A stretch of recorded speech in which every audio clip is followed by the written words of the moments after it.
So, you want to learn about the 22nd Amendments. That's nice and all, but first, a little bit of background info. This story starts with former President George Washington, a decorated war hero who took a major role in the American War for Independence against Britain. After the failure of the Articles of Confederation, George Washington formally became the first President of the United States. He served 2 terms, after which Washington decided to step down from the position.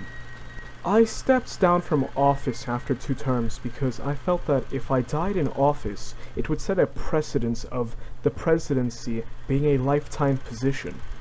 And set a precedence he did. That is, until the 26th president, Theodore Roosevelt. While it is true that some presidents tried to run more than twice, it never worked out and they usually lost their party nominations. Theodore, however, was different. Originally running as vice president for William McKinley, Theodore Roosevelt first became president after McKinley was assassinated in 1901. Something's not right. I can feel it.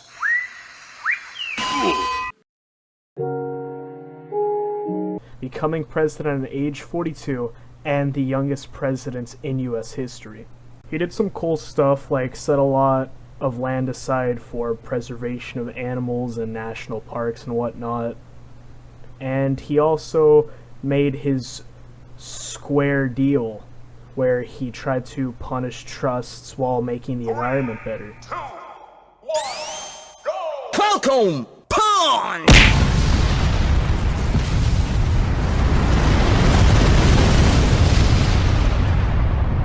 And then, in his second term, he runs as president for the Republican Party, gets the nomination, and then selects William Taft as his vice president.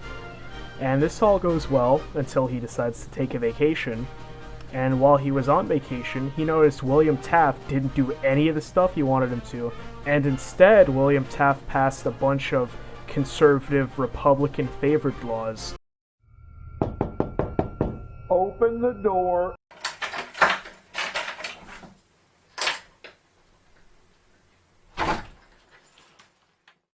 I can't believe you've done this. Causing Theodore Roosevelt to feel his campaign goals were unmet. So he did what any reasonable human being should do. And in 1912, after William Taft's previous presidential term, he ran again. But he lost the Republican nomination to William Taft, so he just joined the newly formed Bull Moose Party instead. This marked one of the most memorable cases in American history of one person attempting to run for election 3 times, up until the 32nd president, Franklin D. Roosevelt. Following in his 5th cousin's footsteps, FDR, much like Theodore Roosevelt, enacted a large amount of liberal change in the United States. In addition, the United States was in the middle of the Great Depression and a raging world war, and as a result, Franklin Delano Roosevelt felt that 2 terms simply would not be enough. He also didn't want Commander-in-Chief to change under circumstances like these. So, following in Teddy's footsteps, FDR ran a 3rd time, except, unlike Teddy Roosevelt, he actually won the election.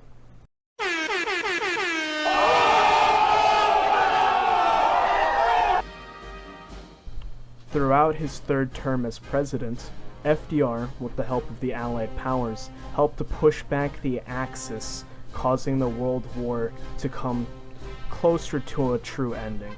However, it was time for the next election. He campaigned again, not wanting Commander-in-Chief to change towards such an important part of World War II, and actually wound up winning the election once again, starting his 4th term. 2 times the amount of terms that his 5th cousin, Theodore Roosevelt, had received. Despite FDR becoming the first man in the over 100 years the US Constitution had been in place to run for 4 terms as president, his presidency was not meant to last.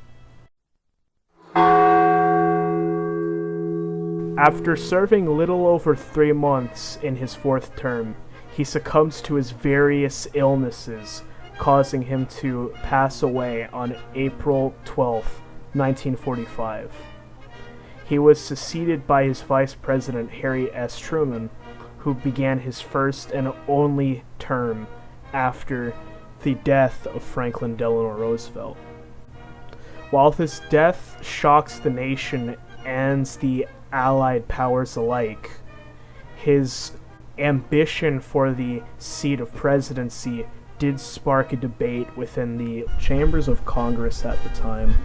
While now under the newly formed Truman administration, Congress was worried about the power presidents could receive if they had the ability to seek out unlimited terms. And as a result, they began the ratification of the 22nd Amendment, limiting a president's terms to only 2.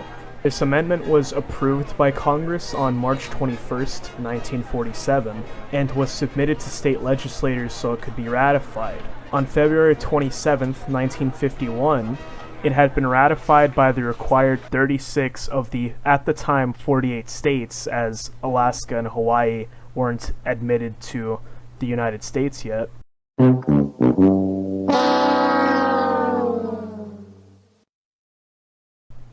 And it became part of the Constitution. This meant that you could never see another Franklin Delano Roosevelt scene where a man runs over 3 to 4 times with this amendment in place. And if you really think about it, it makes a lot of sense. The 2 men who had a serious chance at running for office more than twice, with FDR actually getting a 3rd and 4th term, both had some things in common.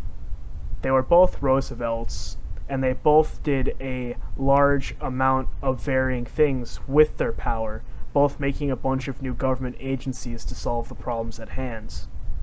And while I'm sure that if they did serve more terms than they were able, they could have done great things with the country, we must still be wary, because there's a saying about power: it changes people. During the War for Independence, the US spent so many years trying to rid the British Crown of its influence over the colonies, and Congress, acknowledging this, simply decided that it wasn't worth handing out another crown to our beloved president. That is why the 22nd Amendment exists, as a failsafe to prevent a potential dictatorship from slowly gaining power over our government.